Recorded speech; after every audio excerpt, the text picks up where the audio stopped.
दोस्तों, एक चौराहे से एक चमचमाती फॉर्च्यूनर कार जैसे ही निकलने वाली होती है तो चौराहे पर जाम लगा था। तो जो व्यक्ति उस कार में बैठा हुआ था वो अपने ड्राइवर से कहता है कि भाई साहब, थोड़ी देर रुक जाओ, इतनी भी क्या जल्दी है? बहुत सारे लोग सामने खड़े हुए हैं और मुझे लग रहा है कि जाम काफी दूर तक लगा हुआ है, इसलिए जल्दबाजी ना करो, आराम से चलते हैं। उसका ड्राइवर उसके द्वारा बताए गए निर्देश के अनुसार गाड़ी को उसी भरे चौराहे पर रोक लेता है, तब तक के लिए जब तक के लिए वो जाम खाली ना हो जाए। तो दोस्तों, आज की कहानी जो है वाकई में झंझोर देने वाली कहानी है और सीख देने वाली कहानी है। दोस्तों, अगर अभी तक आपने हमारे चैनल को सब्सक्राइब नहीं किया है तो प्लीज चैनल को सब्सक्राइब कर लीजिए और लाइक कर दीजिए। चलिए आज की सच्ची कहानी शुरू करते हैं। दोस्तों, उत्तर प्रदेश का जिला कानपुर और इसी कानपुर में एक जगह पड़ती है बालकृष्ण चौराहा, और उसी चौराहे पर जाम लगा हुआ था। एक फॉर्च्यूनर कार, उसमें बैठे अशोक शर्मा जो कि फॉर्च्यूनर के मालिक थे, वो किसी विशेष काम से दिल्ली जा रहे थे। और जैसे ही चौराहे पर फॉर्च्यूनर कार रुकती है तो अशोक शर्मा जी बहुत ही दयालु किस्म के आदमी हैं और वो देखते हैं कि उनकी गाड़ी के आसपास 3-4 महिलाएं आती हैं जो गंदे कपड़े पहने हुई हैं, गंदे से कपड़े पहने हुए हैं और उनका कपड़ा बहुत ही मैला कपड़ा है। तो ये देखकर उन्हें लगता है कि जैसे ये लोग भीख मांगने वाले हैं। जैसे आपने देखा होगा कि बहुत सारे चौराहों पर खड़े रहते हैं अशोक शर्मा का ड्राइवर। जैसे ही फॉर्च्यूनर का शीशा नीचे करता है वैसे अशोक शर्मा अपने जेब में हाथ डालते हैं और जेब से पर्स निकालते हैं और अपनी पर्स से कुछ रुपयों की गड्डी निकालते हैं और कुछ रुपए के नोट निकालने के बाद वो 3-4 महिलाओं को अशोक 1-1 हजार रुपए देता है। उसके बाद वो देखता है कि अब जाम खुल गया है तो ड्राइवर से कहता है कि अब गाड़ी आगे बढ़ाओ। जैसे ही गाड़ी आगे बढ़ती है, बढ़ने वाली होती है, दोस्तों अशोक शर्मा देखते हैं कि उनके खिड़की के पास एक महिला खड़ी है जो लगातार उनकी खिड़की पर हाथ मार रही है और कह रही है कि बाबूजी, हमें तो आपने कुछ दिया ही नहीं। अशोक शर्मा जब शीशे के अंदर से उसे देखते हैं तो उन्हें ऐसा लगता है कि जैसे वो इस महिला को जानते हैं, पहचानते हैं। अशोक शर्मा तुरंत अपनी कार का शीशा नीचे करते हैं और वो महिला शर्मा के पास चलकर आती है और अपना सर उस कार के अंदर डाल देती है और अशोक शर्मा से कहती है कि बाबूजी, आपने तो मुझे कुछ दिया ही नहीं। जैसे ही अशोक शर्मा उस महिला को देखते हैं और कहते हैं, अरे तुम यहां क्या कर रही हो? वो कहते हैं कि आप अशोक हैं? तो वो कहते हैं कि हाँ, मैं अशोक हूं, लेकिन तुम यहां क्या कर रही हो? दरअसल ये कोई महिला और नहीं बल्कि अशोक शर्मा की तलाकशुदा पत्नी थी। दोनों का तलाक तकरीबन 3 वर्ष पहले हो चुका था। दोनों एक दूसरे को देखते हैं। अशोक शर्मा जब उससे पूछते हैं अपनी पत्नी से जिससे तलाक हो चुका था, जिसका नाम पूनम था, पूनम, तुम तो एक अच्छे खासे घराने की लड़की थी और जब तलाक का कोर्ट में केस हुआ था तो तुमने मेरे नाम 40 लाख रुपए का जुर्माना भी लगाया था और मैंने दिया भी था वो 40 लाख रुपए का जुर्माना। तुमको तुम्हारा क्या हो गया? तुम ऐसी स्थिति में क्यों आ गई कि आज तुम दर दर की ठोकरें खा रही हो और एक रोड पर भीख मांग रही हो? जब वो सब कुछ सुनती है तो कहती है कि मैं आपको सब कुछ बताऊंगी, मुझे थोड़ा सा टाइम दीजिए। अशोक शर्मा अब पूनम से कहते हैं कि ऐसा है कि तुम मेरी कार में सवार हो जाओ, तुम मेरी पिछली सीट पर बैठ जाओ। और अशोक शर्मा अपने ड्राइवर से कहते हैं कि भाई साहब, पीछे वाला दरवाजा खोल दीजिए। तुरंत ही ड्राइवर उनका दरवाजा खोल देता है और अगले क्षण ही पूनम कार में सवार हो जाती है। जैसे ही वो कार में सवार होती है, वहां के कुछ लोग जो दुकानदार थे उन्हें लगता है कि कोई बड़ा आदमी एक महिला को, एक गरीब महिला को एक भिखारी समझकर कहीं गलत काम के लिए तो नहीं किडनैप कर ले जा रहा है। तो वहां लोगों की भीड़ लग जाती है, पूरी बाजार इकट्ठा हो जाती है ये जानने के लिए कि आखिर एक फॉर्च्यूनर वाला बड़ा अमीर आदमी एक गरीब भिखारी को क्यों लेकर जा रहा है, आखिर उसने अपनी गाड़ी में क्यों बैठाया है। दोस्तों, जब वो महिला गाड़ी में सवार हो रही थी तो उसके साथ 3-4 जो भीख मांगने वाली औरतें थी, उनको शक हो गया था। उनको ये सारी कहानी नहीं पता थी कि आखिर ये महिला कार में क्यों बैठ रही है और फॉर्च्यूनर कार में बैठे व्यक्ति से इस महिला का क्या संबंध है। उन महिलाओं ने आपस में जब तेजी से बातें करना शुरू की तो वो सारी बातें धीरे धीरे 1 मिनट के अंदर पूरे बाजार में गूंज गई थी और पूरे बाजार वाले इकट्ठा हो गए थे। जैसे ही पूरे बाजार वाले इकट्ठा होते हैं, उस महिला से पूछते हैं तो महिला कहती है कि दरअसल ये मेरे तलाकशुदा पति है अशोक शर्मा, और मुझे ये जबरदस्ती नहीं लेकर जा रहे हैं, बल्कि मैं इनके साथ खुद जाने के लिए तैयार हूं। अशोक शर्मा पूनम को अपने साथ लेकर जाते हैं, एक होटल पर बैठाते हैं और वहां वो अपने ड्राइवर को कुछ पैसे देते हैं और कहते हैं कि जाओ मार्केट से इनके लिए एक अच्छी सी साड़ी खरीद कर ले आओ, इनके लिए एक चप्पल की जोड़ी खरीद कर ले आओ। ड्राइवर तुरंत अपने मालिक की बात मानकर बगल के एक मार्केट से कपड़े लेकर आता है। तब तक वो होटल पर बैठे बैठे अशोक शर्मा कहते हैं अपनी तलाकशुदा पत्नी से, पूनम तुम होटल के अंदर जाओ और महिला स्नानागार घर में स्नान करके आओ। अब पूनम स्नान करके आती है और अशोक शर्मा उसे नया कपड़ा पहनाते हैं। दोस्तों, वो नया कपड़ा पहनने के बाद ऐसे लग रही थी जैसे वो नई नवेली दुल्हन हो। अशोक शर्मा जब उसको देखते हैं तो देखते ही रह जाते हैं। वो सोचते हैं कि इसकी परिस्थिति भले ही कैसी हो बदल गई हो, लेकिन चाल चलन, इसका चेहरा मोहरा कुछ नहीं बदला। ये सिर्फ हालात की मारी है, सिर्फ मजबूरी की मारी है। अशोक शर्मा उससे कहते हैं कि मैं अशोक शर्मा उससे कहते हैं कि मैं किसी जरूरी काम से दिल्ली जा रहा हूं। अगर मुझे तुम थोड़ा सा टाइम दो तो मैं तुमसे कल आकर मिलूंगा। तुम अपना पता लिखा दो मुझे कि तुम इस जगह पर रहते हो, तो मैं वहां पर दिल्ली से वापस लौटने के बाद आऊंगा और तुमसे मुलाकात करूंगा। वो कहती है ठीक है। वो अपने कमरे पर चली जाती है और अशोक शर्मा दिल्ली चले जाते हैं और दिल्ली में दिन में अपना सब काम निपटाते हैं जल्दी जल्दी। और रात में जब होटल में सोने के लिए जाते हैं तो अशोक शर्मा की वो रात कट नहीं रही थी और ना उधर पूनम की, जो कि चौराहे पर भीख मांगती थी, उसकी भी वो रात नहीं कट रही थी। दोस्तों, दोनों ने उहापों की स्थिति में करवट बदल बदल कर पूरी रात काटी। अगले दिन अशोक शर्मा दिल्ली से लौटते हैं और पूनम द्वारा बताए गए पते पर पहुंचते हैं तो पता चलता है कि पूनम वहां पर है ही नहीं, फिर अपने काम धंधे पर भीख मांगने के लिए जा चुकी है। वो फिर उसी चौराहे पर आते हैं जहां पर पूनम उन्हें पिछले दिन मिली थी। पूनम को फिर से अपनी गाड़ी पर बैठाते हैं और गाड़ी पर बैठने के बाद पूनम उन्हें अपने रूम पर ले जाती है जहां वो एक किराए के छोटे से कमरे में रहती थी।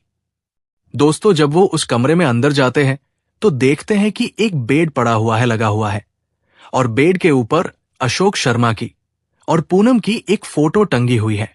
जैसे ही वो फोटो अशोक शर्मा की नजरों में आती है, यानी कि अशोक शर्मा की निगाहें जैसे ही उस फोटो पर पड़ती है, तो दोस्तों पूनम से पूछते हैं, पूनम हमारा तुम्हारा तो तलाक 2-3 साल पहले हो चुका है।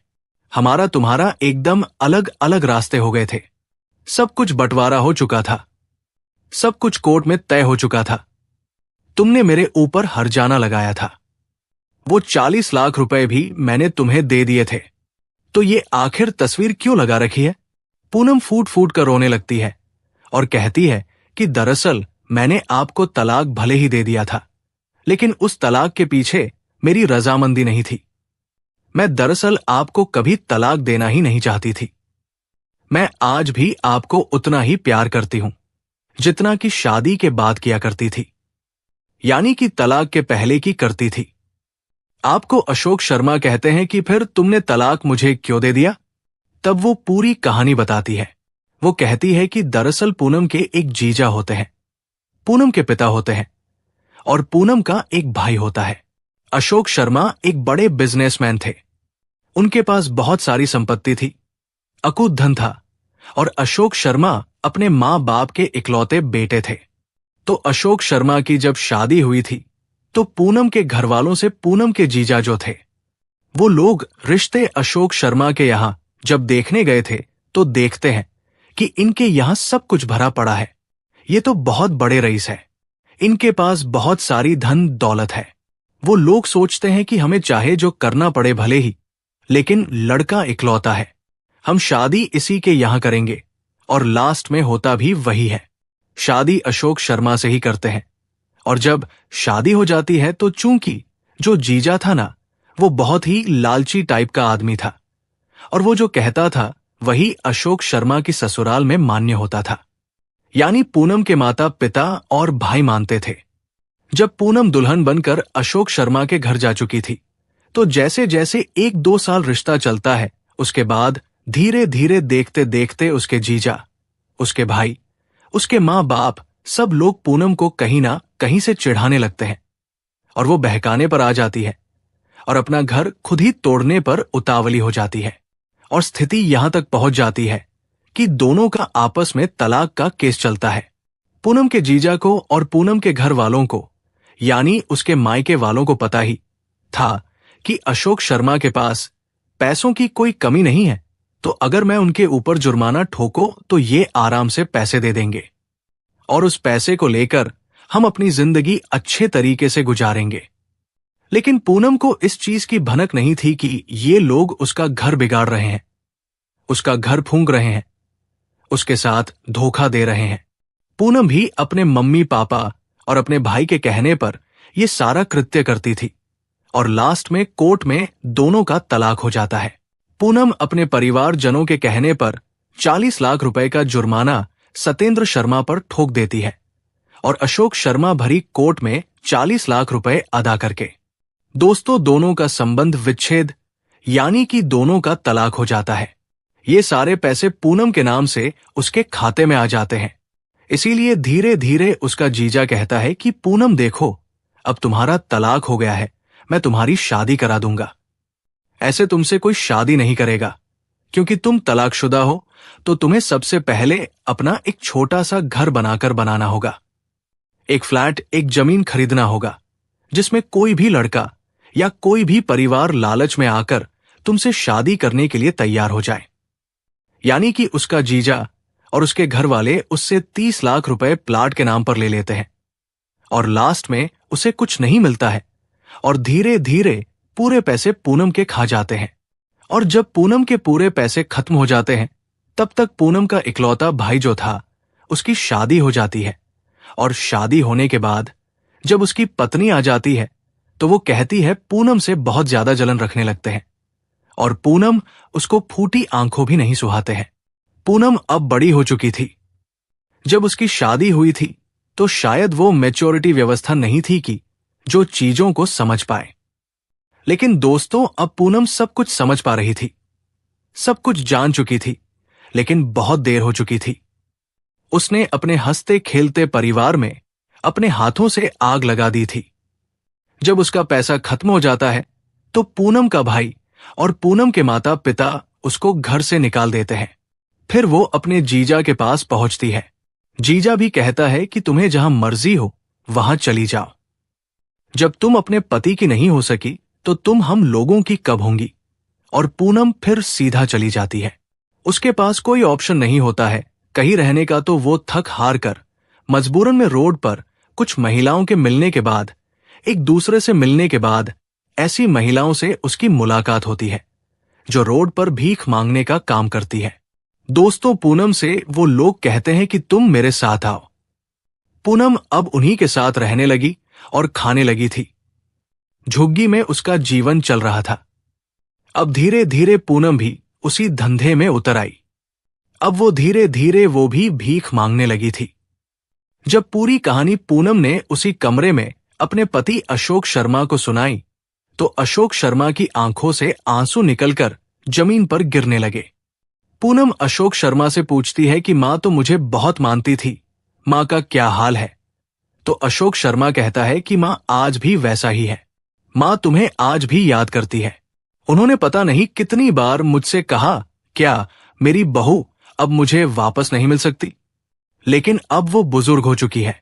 अब मैं उन्हें क्या ही बताऊं कि हमारा कोर्ट में तलाक हो चुका है, अब हम कभी एक दूसरे को नहीं हो सकते हैं। पूनम सतेंद्र शर्मा से कहती है कि अगर दिल सच्चा हो, मोहब्बत सच्ची हो और इरादे नेक हो, तो हम अभी भी एक हो सकते हैं। अशोक शर्मा कहता है नहीं, कानूनी तौर पर, धार्मिक तौर पर हम हर तरीके से अब अलग हो चुके हैं। इतना कहकर वो कुछ पैसे निकालता है और कहता है कि ये पैसे रखो, हर महीने का जो तुम्हारा खर्चा होगा उसे मैं देता रहूंगा। मुझसे लेते रहना, लेकिन मैं तुम्हें अपने साथ नहीं ले जा सकता हूं, नहीं रख सकता हूं। तो पूनम को पैसे देता है पूनम को और अपनी कार में बैठ जाता है। जैसे ही कार सवार हो जाता है, पूनम उसके पांव पकड़कर रोने लगती है और अशोक शर्मा का भी दिल पिघल जाता है। वो कहते हैं कि एक बार मुझे अपनी सासू मां से बात करा दो। अशोक शर्मा अपनी जेब से अपना मोबाइल निकालते हैं और तुरंत अपनी मां को कॉल करते हैं और कहता है कि मां, पूनम मिल गई, पूनम से बात करना है। जैसे उसकी मां ये बात सुनती है, यानी कि उसकी बहू पूनम आज कितने दिनों बाद उसके बेटे को मिली है, वो तुरंत अपने बेटे से तपाक से बोल कहती है कि बेटा बात कराओ मुझे बहुत से। अशोक अपने फोन को अपनी तलाकशुदा पत्नी पूनम को पकड़ाता है। अब सासू और बहू दोनों एक दूसरे से काफी बात करते हैं और अशोक शर्मा अशोक से कहती है कि ऐसा करो कि तुम बहू को सीधा घर वापस लेकर आओ। आप अशोक की अपनी मां की बातों को टाल नहीं सकता था, काट नहीं पा रहा था, तो अपने उसी फॉर्च्यूनर में पूनम को बताता है और सीधा लेकर अपने घर पहुंचता है। दोस्तों, जैसे ही घर पहुंचता है वो देखता है कि उसकी मां आरती की थाल सजाए अपनी बहू का इंतजार कर रही थी। वो अपनी बहू की आरती करती है, दोनों एक दूसरे के गले मिलते हैं, सास और बहू, और खुश होते हैं। उसके बाद अशोक कहता है कि मां, ये वही पूनम है जिसने कोर्ट में मुझसे 40 लाख रुपए का जुर्माना लिया था और मैंने 40 लाख रुपए भरे थे क्या? इस महिला को दोबारा अपने घर में रखना चाहिए। तो उसकी मां उससे कहती है कि बेटा, अगर सुबह का भूला शाम को घर वापस आ जाए तो उसे भूला नहीं कहते हैं। ये भी इंसान है और गलतियां हमेशा इंसानों से ही होती है।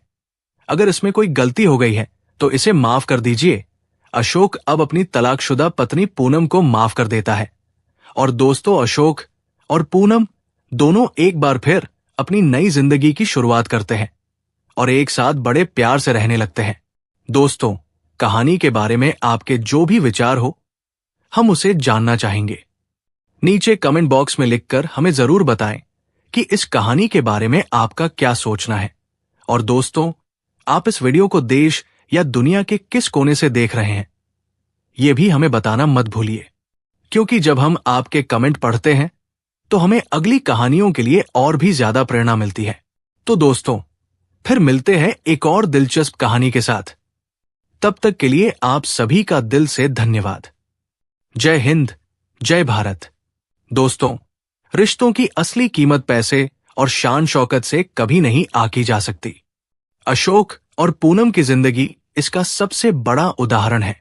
उनका रिश्ता केवल इसीलिए टूट गया क्योंकि पूनम अपने परिवार के बहकावे में आ गई। परिवार के लालच और गलत सलाह ने उसे इतना अंधा कर दिया कि उसने अपने ही हाथों से अपना घर बर्बाद कर लिया। लेकिन जब वक्त ने करवट बदली और सच्चाई सामने आई तो उसे समझ में आया कि पैसा चाहे कितना भी क्यों न हो, वो दो दिलों के बीच विश्वास और प्यार को कभी नहीं जोड़ सकता।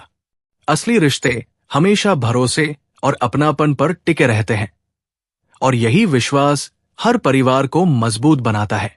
हालात इंसान को तोड़ सकते हैं, लेकिन इंसानियत को नहीं। पूनम पहले एक संभ्रांत घराने की बहू थी, जिसके पास सब कुछ था, संपन्नता, सम्मान और एक प्यारा परिवार। लेकिन हालात के थपेड़ों ने उसे सड़क पर ला खड़ा किया।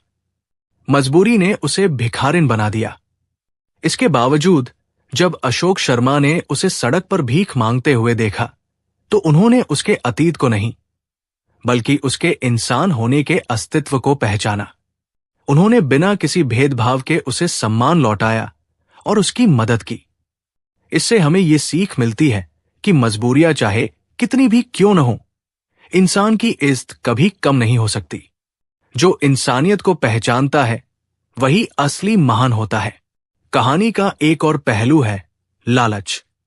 पूनम के जीजा और परिवार ने लालच के कारण उसकी पूरी जिंदगी तबाह कर दी। पैसों के लालच में उन्होंने अपनी ही बेटी, बहन और बहू का घर उजाड़ दिया। 40 लाख रुपए हड़प लिए और जब सब कुछ उनके हाथ से चला गया तो पूनम को अकेला छोड़ दिया। लालच ने न केवल पूनम का घर छीना, बल्कि उसके जीवन से इज्जत और सुरक्षा भी छीन ली। और अंत में वही लालच उनके लिए भी निरर्थक साबित हुआ, क्योंकि पैसे की चमक कुछ दिन रहती है, लेकिन रिश्ते टूटने के बाद जीवन भर का सूनापन रह जाता है। इससे हमें यह शिक्षा मिलती है कि लालच इंसान का सबसे बड़ा दुश्मन है, जो अंततः उसे बर्बादी की ओर ही ले जाता है। लेकिन इस पूरी कहानी का सबसे सुंदर मोड़ आता है माफी और दूसरा मौका। जब पूनम की सास ने कहा, अगर सुबह का भूला शाम को घर लौट आए तो उसे भूला नहीं कहते, तो ये केवल एक वाक्य नहीं था, बल्कि रिश्तों को जोड़ने की ताकत थी। इंसान से गलती होना स्वाभाविक है, लेकिन अगर वो अपनी गलती पर पछताकर वापस लौट आए तो हमें उसे गले लगा लेना चाहिए। जीवन में माफी देना और दूसरा मौका देना ही असली रिश्तेदारी है। यही वो बंधन है जो रिश्तों को फिर से हरा भरा कर देता है। और दोस्तों, इस कहानी से हमें यह भी सीखने को मिलता है कि असली अमीरी धन दौलत नहीं, बल्कि दिल की होती है। अशोक शर्मा करोड़पति थे, उनके पास दौलत की कोई कमी नहीं थी, लेकिन उनकी असली पहचान उनके दयालु और बड़े दिल में थी। उन्होंने अपनी तलाकशुदा पत्नी को अपनाकर यह साबित किया कि अमीरी का मतलब केवल पैसों का ढेर नहीं है, बल्कि एक ऐसा दिल है जो दूसरों को माफ कर सके, उनकी मदद कर सके और टूटे रिश्तों को जोड़ सके। अंत में इस पूरी घटना से सबसे बड़ी सीख यही है कि रिश्तों को कभी भी पैसों और लालच की बलि मत चढ़ाइए। हालात चाहे जैसे भी हो, इंसानियत और माफी ही सबसे बड़ी ताकत है। अगर दिल से मोहब्बत सच्ची हो और इरादे नेक हो, तो टूटे हुए रिश्ते भी फिर से जुड़ सकते हैं।